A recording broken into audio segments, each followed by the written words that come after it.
अस्सलाम वालेकुम everyone and welcome back to the new video. आपको पता ही है कि हमारी पाइथन की सीरीज चल रही है and this is the fourth video of it, जहां पे हम डिक्शनरीज को समझेंगे। अभी से पहले हमने लिस्ट, टपल समझ लिए हैं, डाटा वेरिएबल समझ लिए हैं। अब हम बात करेंगे कि डिक्शनरी क्या होता है। Dictionary is basically another data structure जिसके अंदर आपका जो डाटा है वो की वैल्यू फॉर्मेट में पड़ा होता है। अभी जल्दी से चलते हैं हम अपनी कंप्यूटर स्क्रीन पे और कुछ एग्जांपल्स को देखेंगे, कर्ड ऑपरेशंस को देखेंगे कि डिक्शनरी होती क्या है, कैसे ऑपरेट होती है। और डिक्शनरी का एक और नाम भी होता है। अगर आप एक एप्लीकेशन से दूसरी एप्लीकेशन में HTTP के थ्रू डाटा ट्रांसफर करेंगे तो आप इसे जेसन फॉर्मेट में करेंगे। तो सेम डिक्शनरी फॉर्मेट को जेसन फॉर्मेट का नाम दिया जाता है जब आप डाटा ट्रांसफर करते हो one application to another application using HTTP protocol. तो अब अगर आप मेरी वीडियो पहली दफा देख रहे हो और आपने चैनल सब्सक्राइब नहीं किया तो बुरी बात है, चैनल सब्सक्राइब कर लो। चलो जल्दी से चलते हैं कंप्यूटर स्क्रीन पे और आज हम देखते हैं डिक्शनरी को। बहुत ही इजी डाटा स्ट्रक्चर है, सिंपल। हम आएंगे यहाँ पे और सबसे पहले ये देखेंगे कि डिक्शनरी का सिंटैक्स क्या होता है। डिक्शनरी का सिंटैक्स यूं कुछ होता है कि मैं यहाँ लिखता हूँ test. Test is basically a variable जिसके अंदर हमारी डिक्शनरी सेव होगी।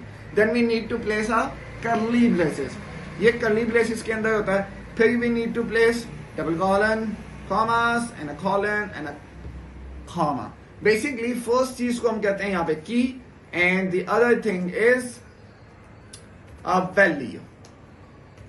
सो अब बेसिकली आपका डाटा कुछ इस स्ट्रक्चर से होता है। जैसा कि अगर मैं एक एग्जांपल में डाटा लूं तो डाटा इज इक्वलेंस टू, मैं कहता हूं नेम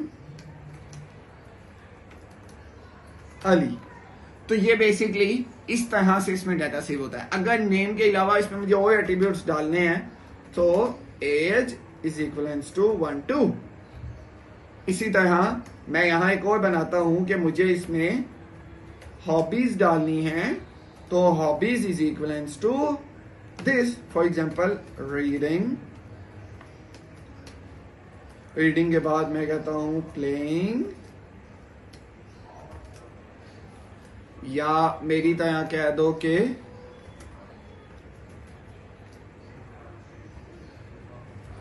ईटिंग। ठीक हो गया। ये बेसिकली 3 हॉबीज होगी। बताने का मकसद ये था कि डाटा स्ट्रक्चर जो डिक्शनरी है उसके अंदर हर तरह का डाटा सेव हो सकता है। A value can be of any type and a key must be of a type जो इम्यूटेबल हो।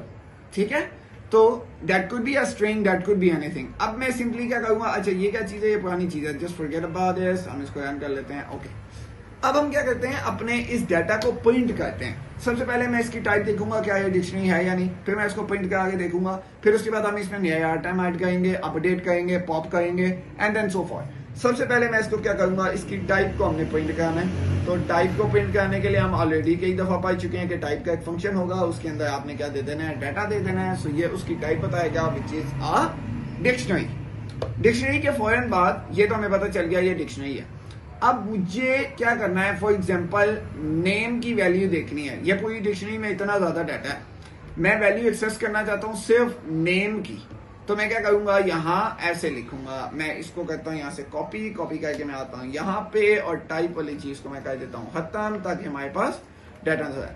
अब अरे की तरह मैं इसको बस इंडेक्स की जगह वो वैल्यू की दे दूंगा कि इस की का मुझे डाटा जो वो प्रिंट करो। तो डाटा ऑफ दैट की, फॉर एग्जाम्पल नेम, तो ये सिर्फ मुझे क्या प्रिंट कराएगा, अली। इसी तरह अगर मैं चाहता हूं डाटा ऑफ एज, तो ये मुझे किसका डाटा दिखाएगा, एज का डाटा दिखाएगा। हाँ, अगर मुझे पूरी प्रिंट करनी है तो I can do this, print data. तो पूरी की पूरी डिक्शनरी हमारे पास प्रिंट हो गई। यहां समझ आ गई। अब इसके बाद हम ये देखेंगे, ये तो हमने देख लिया कि ठीक है जी एक्सेस कैसे कहते हैं ना, असेसिंग हमने देख लिया। असेसिंग के बाद हम नेक्स्ट चीज ये देखेंगे कि डाटा को ऐड कैसे किया जाता है। मतलब अब मेरे पास एक डिक्शनरी बन गई जिसके अंदर ऑलरेडी 3 की वैल्यू पेयर्स पड़े हुए हैं।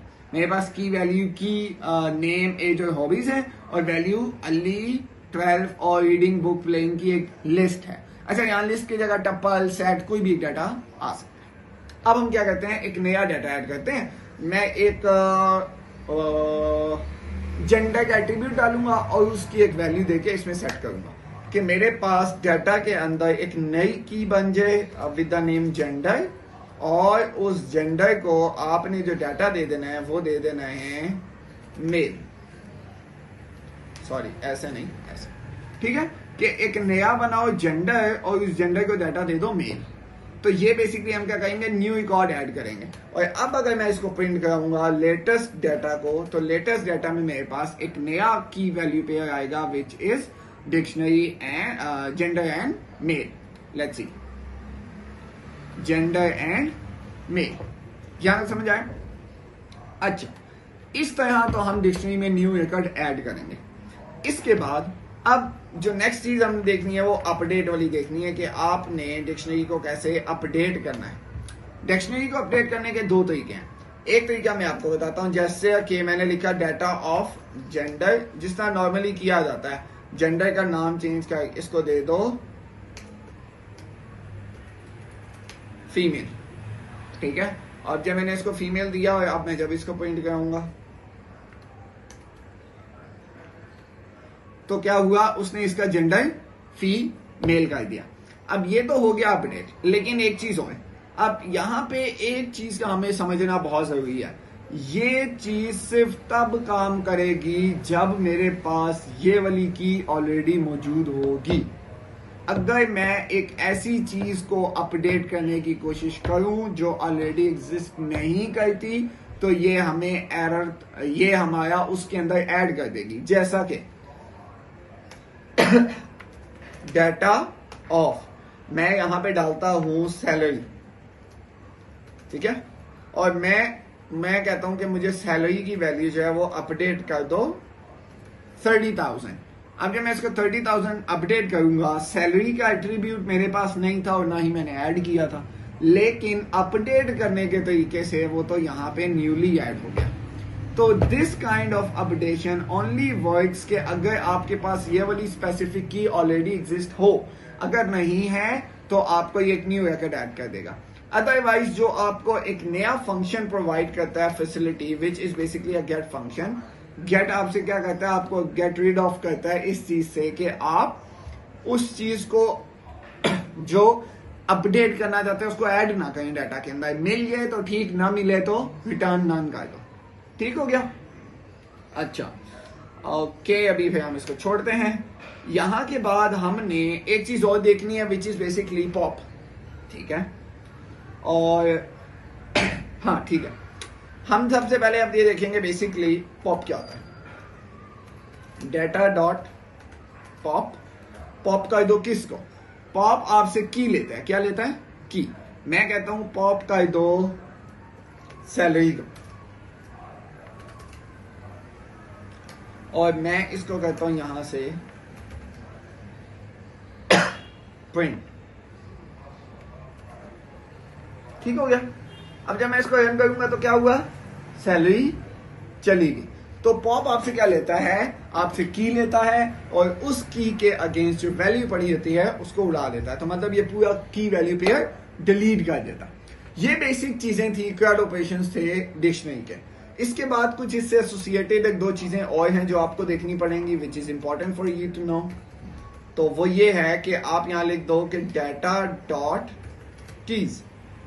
अच्छा, कीज आपको क्या करेगा, जितनी भी इस डाटा के अंदर कीज मौजूद हैं उनको प्रिंट कर देगा, ठीक है। या आप अगर उसे प्रिंट करोगे तो प्रिंट कर लेगा, गेट करना चाहोगे तो वो गेट कर देगा, मतलब आपको रिटर्न कर देगा। इसी तरह कीज के बाद आप एक और चीज देख सकते हो विच इज बेसिकली वैल्यूज।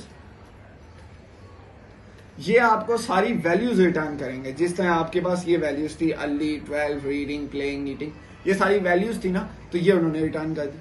इस तरह मैं एक चीज और देखूंगा कि लूप में हम इसको कैसे प्ले अराउंड करेंगे। जैसे मैं फॉर के इन डाटा कहूंगा और मैं डिक्शनरी की सिर्फ कीज को प्रिंट करना चाहता हूं, तो ये के को अगर मैं प्रिंट करूंगा तो ये केस बेसिकली क्या होंगे, सिर्फ कीज होंगी।